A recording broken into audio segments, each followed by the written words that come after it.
Welcome to another edition of Smart Chat here on YouTube.com. I hope all is well, and I thank you for taking the time to look at this video. Do check out my other two channels, the Tom Brand 1 and Tom Brand 1 Thoughts. I want to give you some of my raw thoughts from December the 5th of 2016, and these thoughts are in no particular order, just a brief, quick video. Man, WWE, they like to ruin a good damn thing.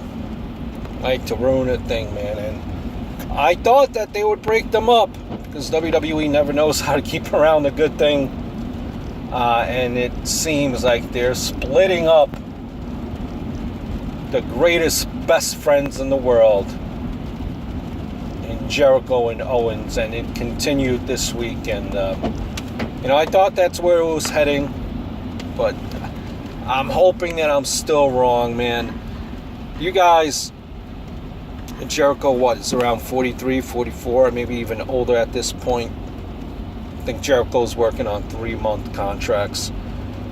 Just really, you guys, really just take in Jericho, admire Jericho while he's still here, because he's probably doing the best work that he has in recent memory. Him and Owens have great chemistry, and I don't understand why they're breaking them up. For what? What is the ultimate payoff here? A Owens versus Jericho match at WrestleMania?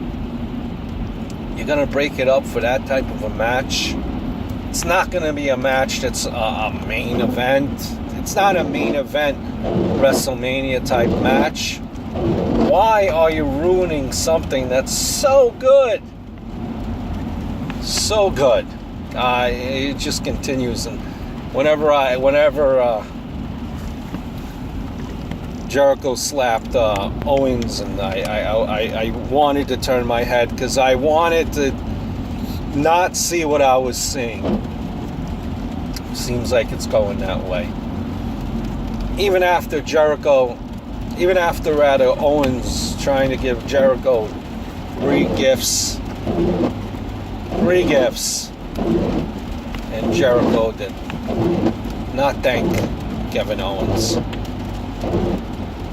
It's a shame. It's one of the best things going on Raw, is the tandem of Jericho and Owens, with the list and the scarves, everything else. Speaking of Owens, I thought Owens and Sami Zayn, we've seen another match of Owens and Sami Zayn this week. I thought that would be the last time for a while that we would see those matches based on the pay-per-view from a few months back, the way that they were building it. But, we all have, apparently WWE thinks we have short-term memory, so after a month or two, bring it back and let them fight again. Rusev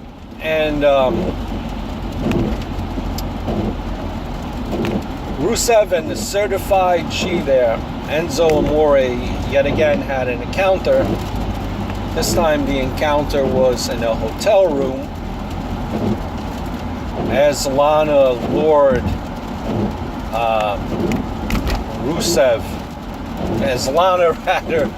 lured Enzo into the hotel room. And Big Cass, he was telling Enzo, don't do it. And Enzo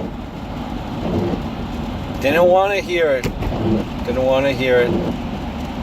He borrowed Ric Flair's limo, went in style into the hotel room, just to be bombarded by Rusev. Now, this scene in the hotel room was shot a lot better than it was in that bar scene with Cesaro and Sheamus last week. But, I've said it before, and I'll say it again. Don't you notice, people like the face in Enzo is doing heelless scumbaggy moves, and he's basically going after a married woman, right? And he's the face. Doesn't Rusev look like he's a constant victim?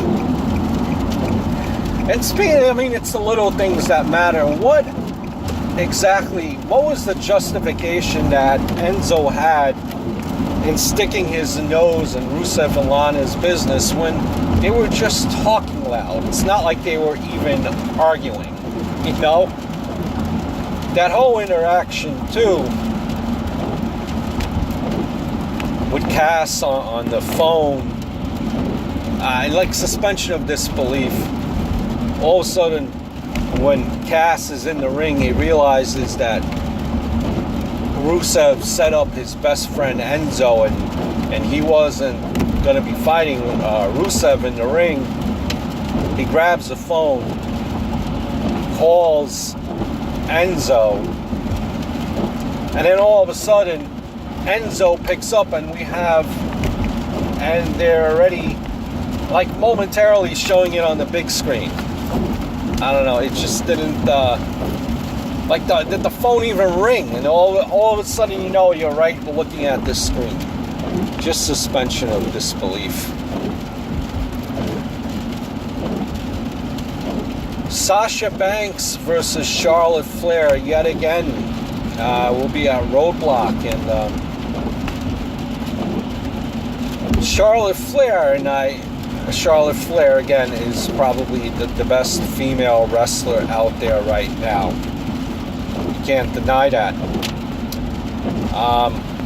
But she embarrassed her father, Ric Flair, yet again this week, and saying that he's a crier, that he constantly cries. Oh, what are you gonna do, Rick? What are you gonna do, cry?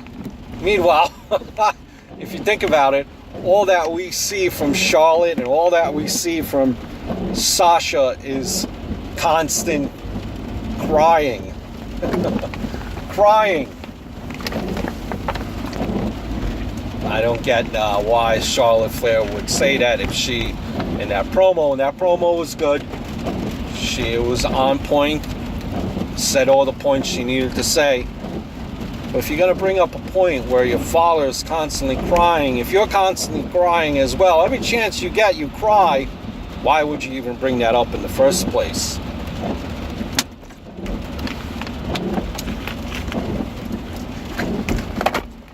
New Day will be facing in a three-way dance Cesaro, Sheamus versus Anderson and Gallows versus New Day next week.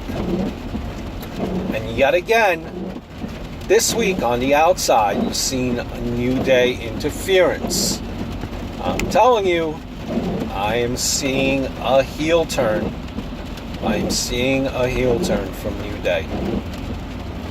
Obviously, once they break the record. Swan was on Monday Night Raw today, which was good. I guess. Why would? Yeah, I mean, good in the sense of I like him being the champion. He has maybe a little bit more charisma, maybe a little bit something more relatable, a little bit something more that the young audience could grab onto. Swan is a dancer. He has the dance moves. Maybe you could build on that. So I like where they're going with this. And Swan being the champion now. Again, you need to find something to make the audience gravitate or latch on to this Cruiserweight product. Because the Cruiserweight Classic was a lot different than what this is now. You had the debut of the Gentleman Gallagher, and don't get me wrong, I am not knocking Gallagher. But that attire that they had him in with the tights and the boots, kind of remind me of getting a generic player, or when you create a wrestler in a WWE video game. He's the generic looking guy that you start off with. Not trying to shit on him, but they could have done something better with his attire. And how far is this gimmick of gentlemen shaking someone's hand? How long will that last? How far can he get with that? Davari, I like what I see from Davari. I mean, they could go a lot with Davari. I think he's a good heel, kind of like how he played off with, I believe it's his brother or his cousin. They could really build on him too, make him a big heel in that division. But you gotta give these guys,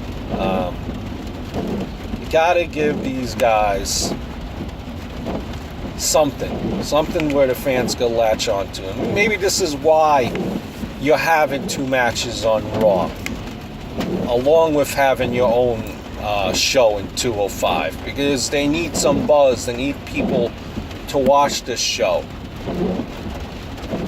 You know, because you know that there are other wrestlers too that are part of Raw that you don't see often.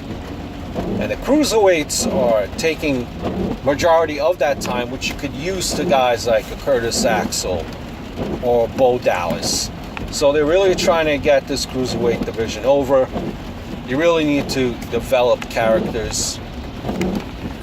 Gallagher, as one of the examples, I just don't see it right now.